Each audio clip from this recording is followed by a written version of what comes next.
இயற்கை தன் வளங்களை இழக்கத் தொடங்கிவிட்டது. இயற்கை தன் வளங்களை இழப்பதற்கு யார் காரணம்?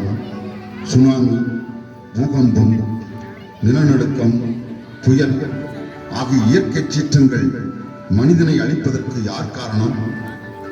நீர், நிலம், நெருப்பு, காற்று, ஆகாயம் ஆகிய பஞ்சபூதங்களும் மாசுபட்டு குற்றவாளியாக நீதிமன்றத்தில் நிறுத்தப்பட்டால் என்ன நடக்கும் என்ற கற்பனையை உங்கள் முன் ஓரங்க நாடகமாக அளிக்கிறோம். நன்றி. வழக்கு எண் 5/15. குற்றம் சாட்டப்பட்டவர் நீர் நீர் நீர் நீர்.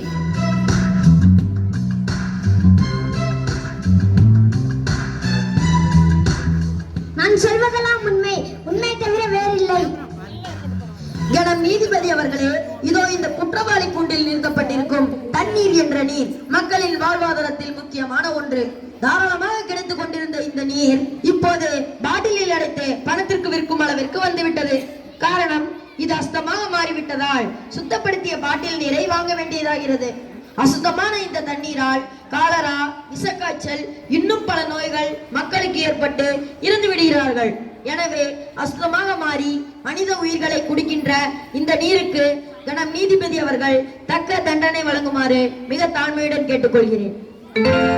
மக்களின் அத்தியாவசிய தேவையான நீங்கள் இப்படி அசுத்தமாக இருப்பது பற்றி ஏதாவது கூற விரும்புகிறீர்களா? ஐயா, மேகத்திலிருந்து சிறு சிறு துளிகளாக இந்த மண்ணில் விழும் வரை நான் சுத்தமாகத்தான் இருந்தேன். பின் தெளிந்த நீராக மாறி ஆறு குளங்களில் தேங்கியிருந்தேன். என்னை மாசுபடுத்துபவர்கள் மனிதர்கள் தான். ரசாயன கழிவுகள், சாயப்பட்டறை கழிவுகள், தோல் கழிவுகள், பிளாஸ்டிக் பொருட்கள் எல்லாவற்றையும் என்னில் கலந்து என்னை மாசுபடுத்துபவர்கள் இந்த மனிதர்கள் தானே. ஒரு சில ஊர்களில் வந்து பாருங்கள், தகனம் செய்யும் போது அரைக்குறையாக எரிந்த மனித உடல்களை என்னில் தூக்கி வீசுகிறார்கள். இவ்வளவு ஏன் என் சுற்றுப்புறத்தையும் என்னையும் திறந்தவெளி கழிப்பிடமாக மனிதர்கள் இன்னும் பயன்படுத்துகிறார்கள். Objection your honour. இந்த நீர் மிகப்பெரிய அலையாக மாறி ஆயிரக்கணக்கான மனிதர்களை கொன்று விடுகிறது. இப்போது மனிதர்கள் தான் மாசுக்கு காரணம் என்று அனுப்புகிறது. மனிதர்களை சுத்தப்படுத்தத்தான் நான் படைக்கப்பட்டேன். ஆனால் அசுத்தமாகி வரும் என்னை சுத்தப்படுத்த வேண்டும் என ஒருவரும் நினைப்பதில்லை. நானாகவே கழிவுகளை தேடி போவதில்லை. கழிவுகள் மனிதரால் எனக்குள் சேர்க்கப்படுகிறது. மேலும் நான் சுனாமியாக மாறுவதற்கு நிலநடுக்கம் தான் காரணம். எனவே இவ்வழக்கில் நிலத்தையும் சேர்த்து விசாரிக்க வேண்டும் என தாழ்மையோடு கேட்டுக்கொள்கிறேன். Permission granted. நிலம் நிலம் நிலம்.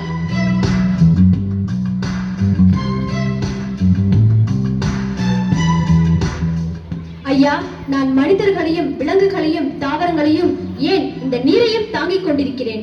மனிதர்கள் என்னை பூமாதேவி என்று தாய் போல நினைக்கிறார்கள்.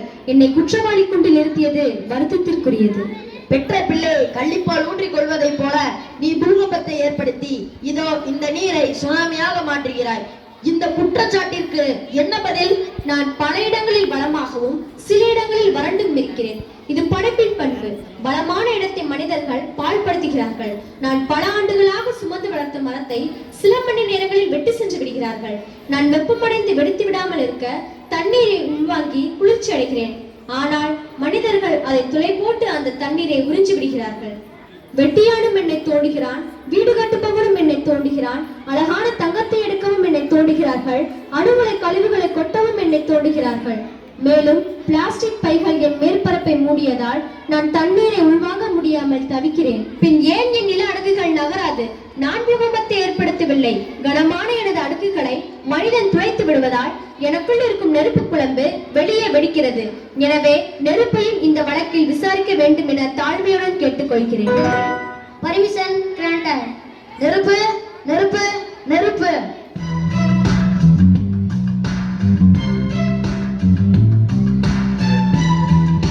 நிலத்தின் பூகம்பமும் நீரின் சுனாமியும் மனித உயிர்களை அளிக்கிறது. இதற்கு நெருப்பாகிய நீங்கள் தான் காரணம் என்று இவர்கள் இருவரும் கூறுகிறார்கள். இதற்கு உங்கள் பதில் என்ன? பூமிக்குள்ளே தீப்பிரமாகவும் பூமிக்கு மேலே சூரியனாகவும் நான் இருக்கிறேன். இந்த நீரை மேகமாக மாற்றி மழையை பொழியச் செய்வதும் என் வேலைதான். ஆக்கவும் அழிக்கவும் மனிதர்கள் என்னை பயன்படுத்துகிறார்கள். ஆனால் அழிவுக்காகத்தான் நான் அதிகமாக பயன்படுத்தப்படுகிறேன். வன்முறையிலும் என்னை பயன்படுத்துகிறார்கள், மென்மையான சமையலிலும் என்னை பயன்படுத்துகிறார்கள். நான் செய்யும் தவறு ஒன்றுதான். நான் எரியும் போது ஏற்படும் கரியமில வாயு இந்த காற்று மண்டலத்தை நஞ்சாக்குகிறது. இதற்கு கூட நான் காரணமில்லை, என்னை எரிய வைக்கும் மனிதர்கள் தான் காரணம். எனவே மனிதரால் மாசுபடுத்தப்படும் காற்றையும் இவ்வழக்கில் ஒரு வாதியாக சேர்க்க வேண்டும் என தாழ்மையோடு கேட்டுக்கொள்கிறேன். Permission granted. காற்று காற்று காற்று.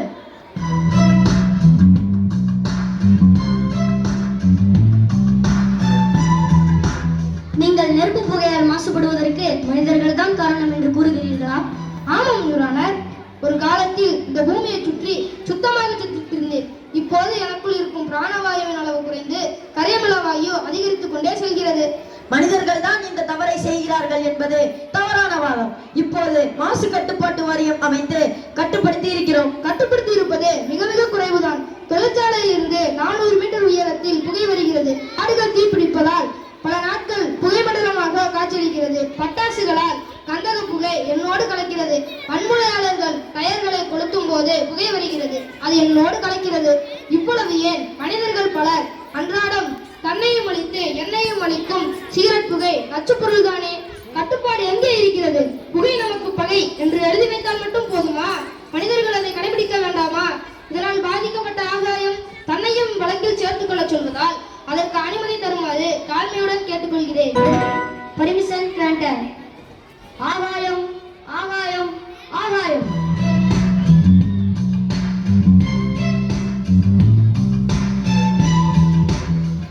மயிலாட், மனிதர்கள் ஆகாயத்திற்கு என்ன தீங்கு விளைவிக்கிறார்கள்?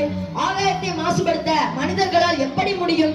எனவே இவ்வழக்கில் ஆகாயத்தை சேர்க்கக்கூடாது என்று தாழ்மையுடன் கேட்டுக்கொள்கிறேன். Objection over rule.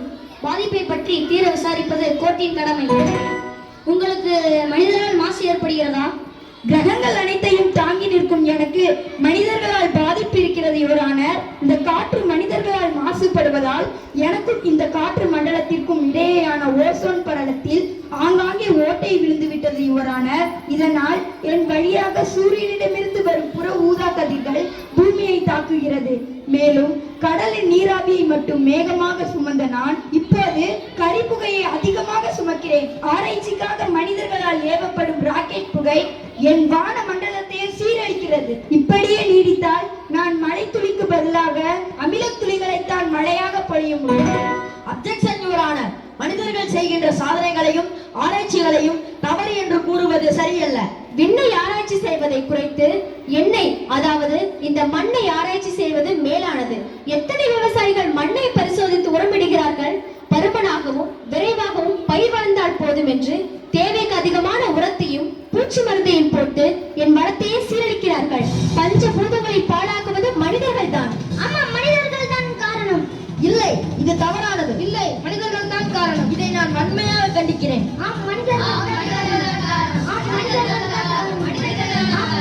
இல்லை, நீங்கள் தான் காரணம்.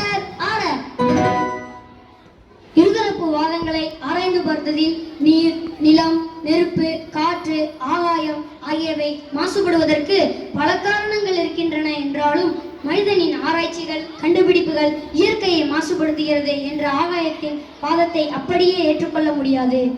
ஆனால் மனிதனின் பழக்க வழக்கத்தாலும் தேவைகள் அதிகரிப்பதாலும் தொழிற்சாலை கழிவுகள், ரசாயன உரக்கழிவுகள், பிளாஸ்டிக் பொருட்கள் போன்றவை மிக வேகமாக பெருகி வருவது முற்றிலும் உண்மை. எனவே பஞ்சபூதங்களான நீர், நிலம், நெருப்பு, காற்று, ஆகாயம் ஆகியவை மாசுபடுவதற்கு மனிதர்கள் காரணம் என்று இந்த நீதிமன்றம் தீர்ப்பளிக்கிறது. தனிமனித விழிப்புணர்வாலும் பாதுகாப்பான அறிவியல் தொழில்நுட்பத்தாலும் மட்டுமே இந்த மாசுகளை பெருமளவு குறைக்க முடியும். எனவே மாசுகளற்ற உலகத்தை உருவாக்க எவ்வகையிலும் மனிதர்கள் முயற்சி செய்யவும் அரசு அதற்கு ஏற்ற நடவடிக்கைகளை விரைவாக செய்யவும் இந்த நீதிமன்றம் பரிந்துரைக்கிறது. மேலும் இந்த வழக்கில் தங்களை இணைத்துக் கொண்டு சாதகமான கருத்துக்களை தெளிவுபடுத்திய காற்று மற்றும் ஆகாயம் ஆகியோரை இந்த நீதிமன்றம் பாராட்டுகிறது. The court is adjourned.